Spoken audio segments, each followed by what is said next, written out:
Hello everyone, it's Miss Deverly at Broadway Family Karate. We are going to be looking today at some ways we can use a training stick. This isn't something you've used before. It'd be a great thing to get because it's a lot of fun. We're going to see ways you can practice at home with friends or family to keep your karate as good as it can be. Alright, let's look at a couple of ways to use this with some of our hand techniques. As you can see, this is similar to the double-ended blocker. Nice and soft up here and a good grip down below. Let's start with something we do often, a palm heel strike.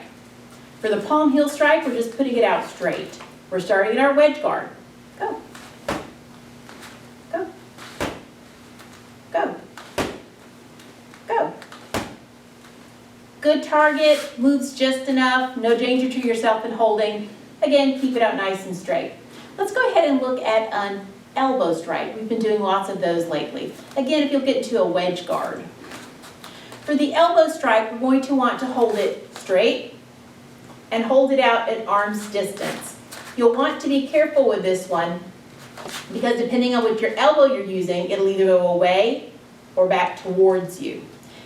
If it comes in towards you, shouldn't be a problem. The worst that should happen is you might get hit with a target. It's nice and soft, shouldn't cause any damage. Let's go ahead and try some elbows.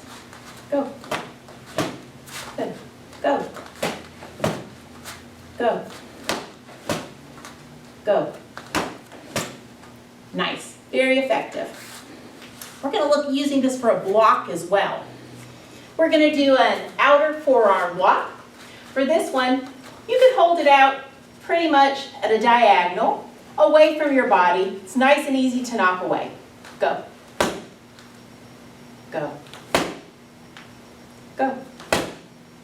Of course, that's not the only block that you can use it for, but it's a good example of how you might want to use it in doing blocks. Let's go ahead and take a look at some leg things you could do with this as well. We've discovered this is a really nice thing to use for knees. If again you put it out straight, but a little lower, you can use it for knees. You can grab, kick.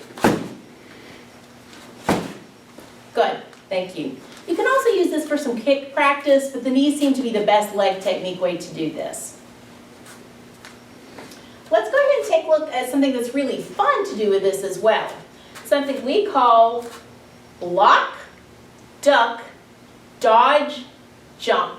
It's a nice way to use your blocker here. It's a nice way to get a little exercise and have a little fun. Make sure your techniques are good and strong. Are you ready, Ms. Deverly? Yes. Good. All right, we'll start with block. Straight down. We're using an X block to stop it. We're then going to do duck. So I'm going over, she's going over. For our dodge, under. Coming straight down, she's moving. And for our jump, she's jumping over. Let's try that one again. Block, duck, dodge, jump. One more time, just so you can see how to use the blocker. Block, duck, dodge, jump. Very nice thing to use while you're practicing at home. If you have any questions, let us know.